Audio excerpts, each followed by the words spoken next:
Assalamualaikum warahmatullahi wabarakatuh. Apa kabar semuanya? Semoga anak-anak ibu semua dalam keadaan sehat,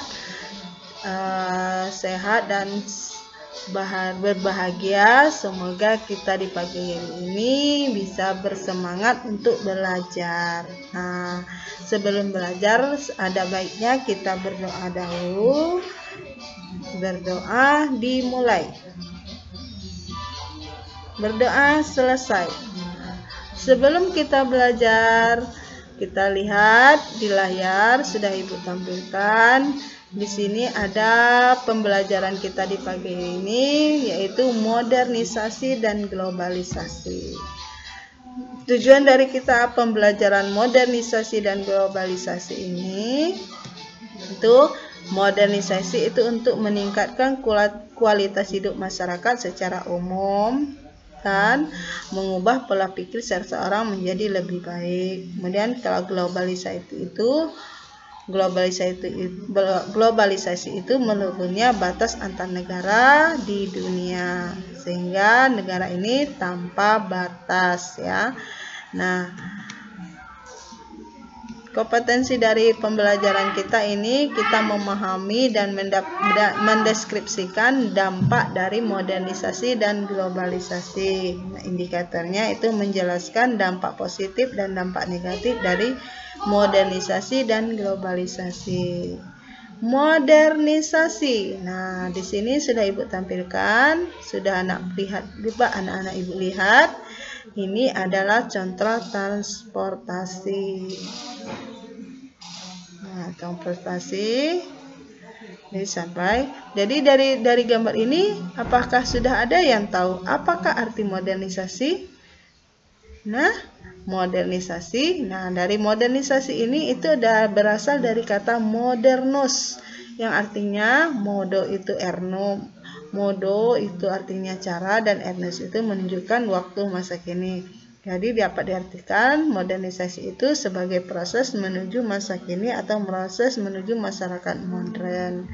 Nah, syarat-syarat dari modernisasi itu cara berpikir ilmiah, sistem administrasi negara yang baik, adanya sistem pengembangan data yang baik, menciptanya iklim yang menyenangkan, organisasi yang tinggi, dan sentralisasi wewenang.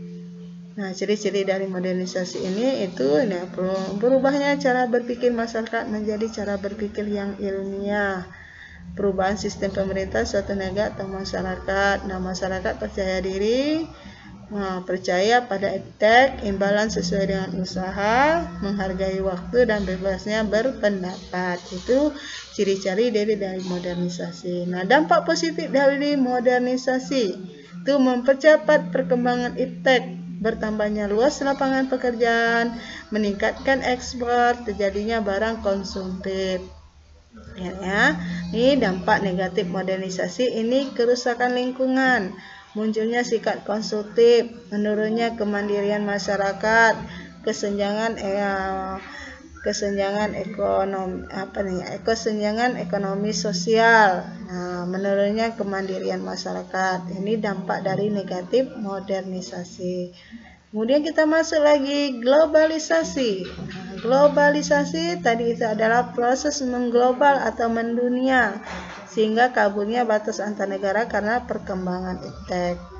Apa ciri-ciri dari globalisasi? Nah, meningkatkan perdagangan antar negara, meningkatnya aliran data dan informasi lintas negara, infrastruktur telekomunikasi global semakin berkembang, meningkatnya investasi.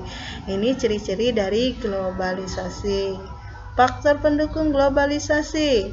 Ini berkembangnya industri pariwisata, teknologi komunikasi berkembang pesat, adanya integrasi ekonomi dunia.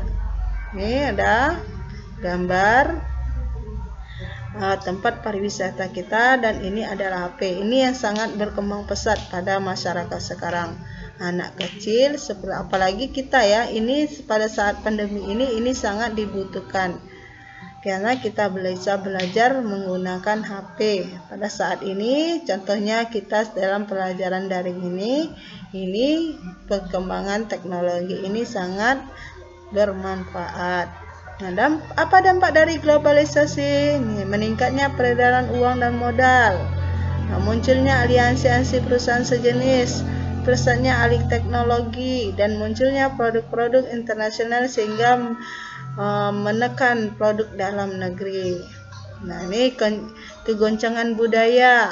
Nah, budaya barat masuk ke negara kita ditiru oleh negara barat. Nah, meniru sikap dan perilaku bangsa barat secara berlebihan. Nah, lihat ini anak-anak ibu.